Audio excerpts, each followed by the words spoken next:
지금 민주당이 할 얘기 없는 거거든요. 입이 10개라도 할 얘기 없기 때문에 이런 부분을 법으로 단죄할 문제가 아니라 공직자윤리법이나 공직자윤리의식으로서 거기에 맞는 활동을 한 것은 아닙니다라고 하는 반성의 모드로 가는 것이 더 맞지 않냐. 그러니까 과연 김남국 의원의 하는 행동들이 양심적이었느냐 스스로에게 한번 물어보셨으면 좋겠다라고 말씀드려요. 김남국 의원이 가상화폐 세금을 유예하지 않는 법안을 제출한 게 자신이 보유한 가상화폐와의 이해충돌 문제를 야기할 수밖에 없다라고 또 논란이 됐고, 이게 하나의 쟁점으로 제가 제기를 했는데요. 말씀드렸던 것처럼 김남국 의원은 이해충돌 소지 자체는 있으나 현행 이해충돌 방지법에 저촉이 되는가, 여기에 대해서는 그렇지 않다고 생각한다고 밝혔습니다. 이해충돌의 문제가 남지 않습니까? 이게 이제 본인이 세금 혜택 받으려고 이 법안 낸 거 아니야? 거기에 대해서 뭐라고 하시겠어요? 네, 이해충돌방지법 5조 3항 1호에서 불특정 다수를 대상으로 한 법률 폐지나 개정 이런 것들에 해당이 안 된다고 하고 있고요. 또 국회법 개정안에서도 이해충돌 규정에 있어서 그런데 알겠어요. 공동발의 표결 이런 것들은 포함이 되지 않습니다.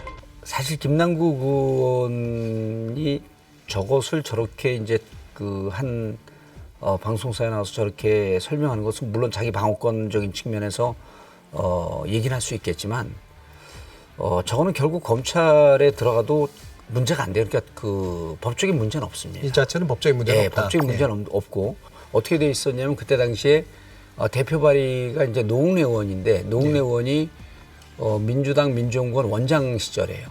원장 시절이고 이제 공동 발의로 들어갔는데 그러니까 본인은 당의 당론격 성격으로 발의됐는데 공동 발의 들어갔기 때문에 이제 문제가 없었다 이제 이렇게 얘기하는데 국민들 감정이 폭발하고 있기 때문에 저런 것도 귀에 안 들어오죠.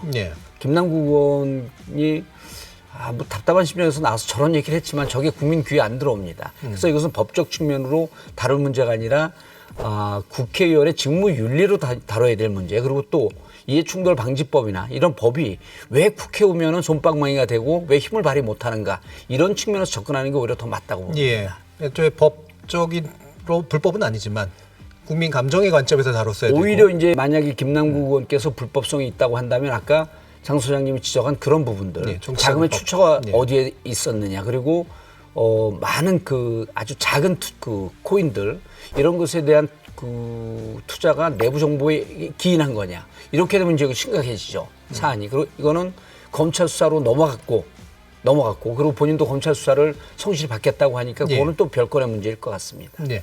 이해충돌 방지법을 엄밀히 규정을 하다 보면은 방지법 위반이 아니라고 볼 수밖에 없어요. 왜냐하면 불특정 다수에게 혜택이 되는 법안은 이해충돌 방지법에 해당되지 않는다라는 규정이 있기 때문에. 그런데 김남국 의원이 다른 법은 찾아보지 않은 것 같아요.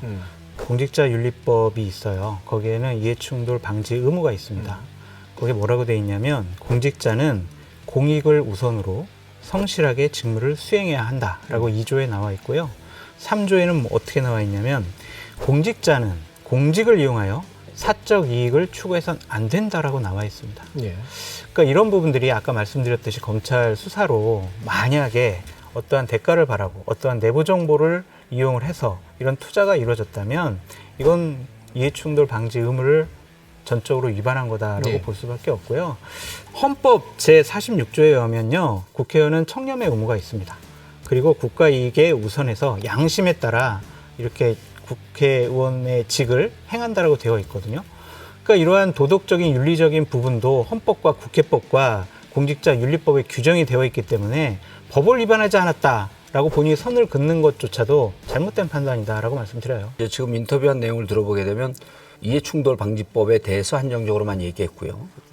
공직자윤리법에 대해서는 이제 지금 지적한 거 뭐 잘 지적을 하셨고, 오히려 저는 이런 부분에 있어서 과연 국회의원의 직무 수행을 법으로만 규제할 것이냐. 그리고 이해충돌 방지법도요, 많은 공무원들이 여기에 저촉이 돼도 실질적으로 실형을 받거나 유죄를 받는 경우가 많지 않습니다.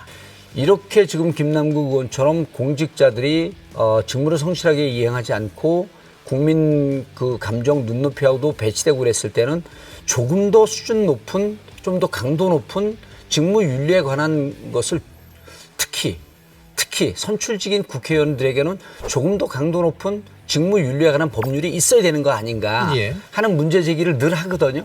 그런데 이제 문제는 뭐냐면 그렇게 되면 혁신과 개혁의 대상이 돼요, 국회의원이. 근데 그분들이 또 법을 만들어야 돼요.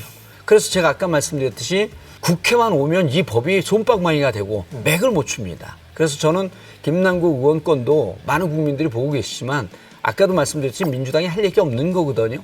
입이 10개라도 할 얘기 없기 때문에 이런 부분을 법으로 단죄할 문제가 아니라 공직자윤리법이나 공직자윤리의식으로서 거기에 맞는 활동을 한 것은 아닙니다라고 하는 반성의 모드로 가는 것이 더 맞지 않냐 이렇게 생각을 합니다. 국회의원과 관련된 여러 가지 법 조항에요. 중심적으로 나와 있는 단어가 있어요.